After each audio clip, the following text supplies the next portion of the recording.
आइए आज हम लोग वायुमंडल के बारे में अध्ययन करते हैं। पृथ्वी के चारों ओर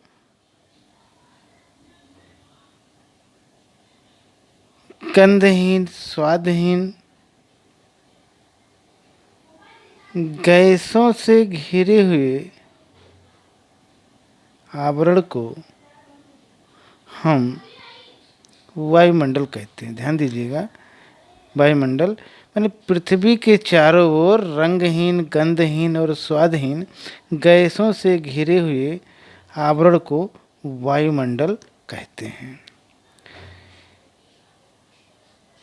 और यह वायुमंडल गुरुत्वाकर्षण शक्ति के द्वारा पृथ्वी के साथ हमेशा जुड़ा रहता है। यह पृथ्वी को कई 100 किलोमीटर की ऊंचाई तक घेरे हुए है। ठीक, देखेंगे वायुमंडल में कि वायुमंडल भी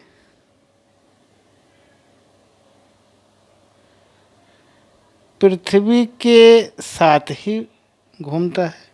ध्यान दीजिएगा कि जो हमारा एटमॉस्फेयर है, हमारा जो ये एटमॉस्फेयर है, ये पृथ्वी के साथ ही मूव करता है।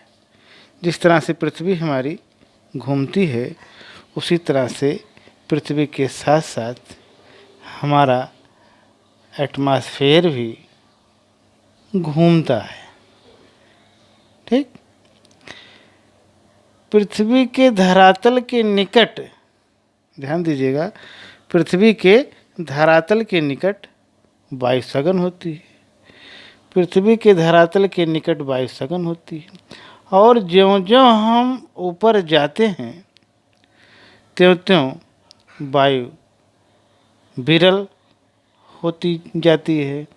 इसलिए वायुमंडल की कुल राशि का 50% भाग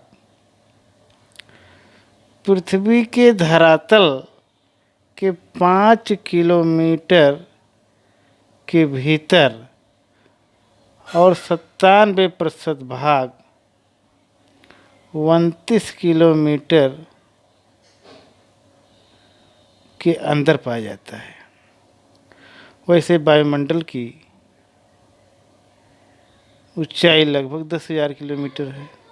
ठीक, एक चीज़ और ध्यान देने योग्य है कि वायुमंडल हमारा अनेक गैसों का सम्मिश्रण है।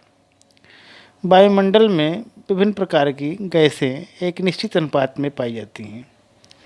वायुमंडल में 78% नाइट्रोजन, 21% ऑक्सीजन और शेष 1% में argon, carbon dioxide, hydrogen, ozone आदि अन्य गैसें पाई जाती हैं।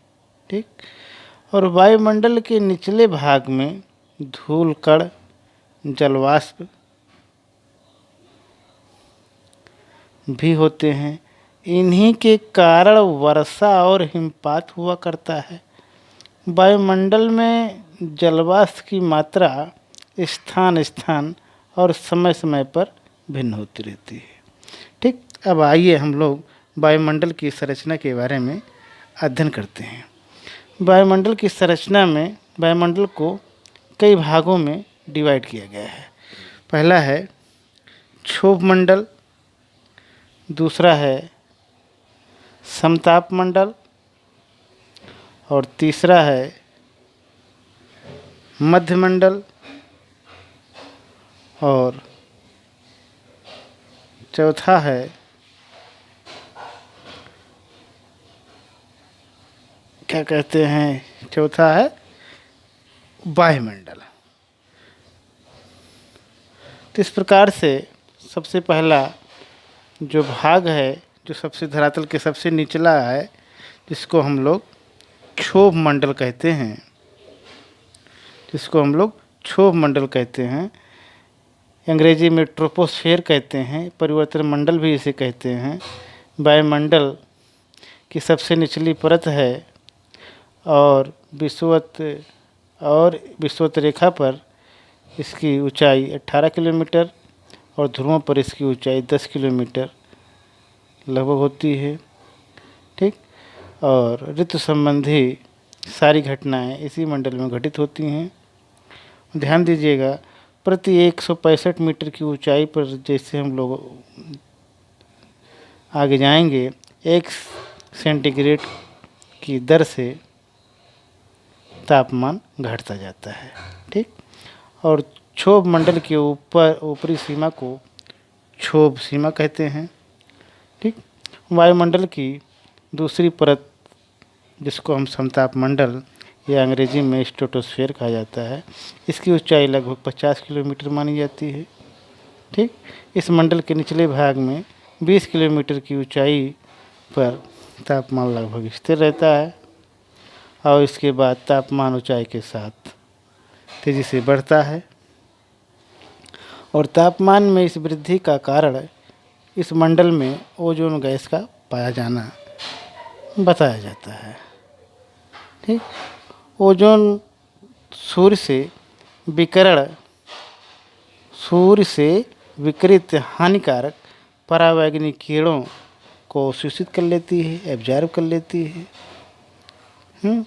और समताप मंडल में ऋतु संबंधी परिवर्तन न होने के कारण यह मंडल हवाई उड़ानों के लिए उत्तम होता है। यहाँ इसकी लेयर कांस्टेंट होती है। समताप मंडल की ऊपरी सीमा को समताप सीमा कहते हैं। ठीक। और समताप मंडल जिसका विस्तार 50 किलोमीटर से समताप मंडल के ऊपर शुरू होता है मध्य मंडल, जिसको कहते हैं मेसोस्फीयर। यह 50 किलोमीटर से लेकर के 90 किलोमीटर तक इसका विस्तार पाया जाता है। इस परत में ऊंचाई के साथ साथ तापमान घटता जाता है और इसकी ऊपरी सीमा को मध्य मंडल कहते हैं। ठीक। इसके बाद आयन मंडल शुरू होता है, जिसको अंग्रेजी में आयनोस्फीयर कहते हैं। इसमें ऊंचाई के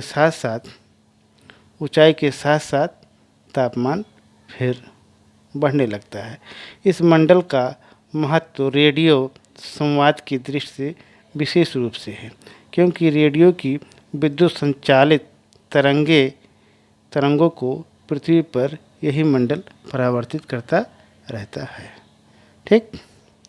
इस प्रकार से ये हम लोगों ने आज अभी वायुमंडल की संरचना में ट्रोपोस्फियर या क्षोभ मंडल, समताप मंडल या स्ट्रेटोस्फियर और स्ट्रेटोपास या समताप सीमा, मेसोस्फेयर या मध्य मंडल या मेसोपास या आयनोस्फेयर या आयन मंडल और उसके बाद बाह्यमंडल के बारे में हम लोगों ने अध्ययन किया। आज यहीं तक। धन्यवाद।